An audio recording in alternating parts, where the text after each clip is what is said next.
Ever কেয়ারের পাশে একটি মাঠে এসএসএফের যে নিরাপত্তা যে প্রোটোকল সেই প্রোটোকল অনুযায়ী মূলত দুইটি জায়গাতে পৃথক দুইটি জায়গাতে হেলিকপ্টার অবতরণ এবং উড্ডয়ন করা হবে। এবং ইতিমধ্যে আমরা আসলে দেখতে পাচ্ছি যে বিমান সেনাবাহিনীর যে একটি হেলিকপ্টার সেই হেলিকপ্টার সেই মাঠে মূলত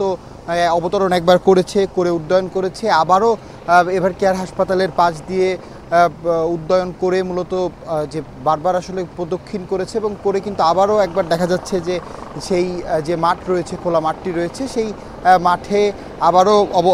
অবতরণ করবে। এবং সেই বিষয়টি আমরা দেখছি যে তারা কিছুক্ষণ পরপরই মূলত একবার অবতরণ এবং উড্ডয়ন করেছে এবং করার পরে আবারও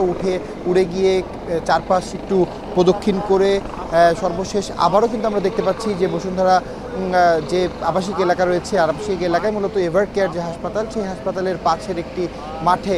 যে হেলিকপ্টার যে অবতরণ এবং উড্ডয়ন সেটি কিন্তু করছে। মূলত গত 23 নভেম্বর বিএনপি চেয়ারপারসন, 3 বারের সাবেক প্রধানমন্ত্রী বেগম খালেদা জিয়া তিনি রাজধানীর এভার কেয়ার হাসপাতালে ভর্তি হয়েছেন এবং সেখানে তার অবস্থা মূলত তিনি সেখানে ভর্তি রয়েছেন এবং তার চিকিৎসাধীন অবস্থায় তিনি রয়েছেন। এরই মধ্যে গত 1 ডিসেম্বর অন্তর্বর্তীকালীন সরকারের পক্ষ থেকে বেগম খালেদা জিয়াকে অতি গুরুত্বপূর্ণ ব্যক্তি হিসেবে হিসেবে তারা করেছেন এবং সেটির পর থেকেই মূলত গত 2 তারিখে 2 ডিসেম্বর থেকে মূলত এসএসএফ এবং পিজিআরের যে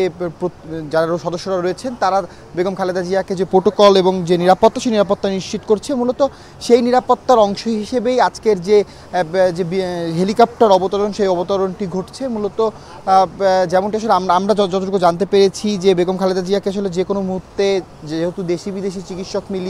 মিলে তার চিকিৎসা চলছে, চিকিৎসকদের পরামর্শে যে কোনো মুহূর্তে যদি কোনো বিদেশে নেওয়ার কোনো সিদ্ধান্ত আসে সেই ক্ষেত্রে যাতে নিরবিচ্ছিন্নভাবে তাকে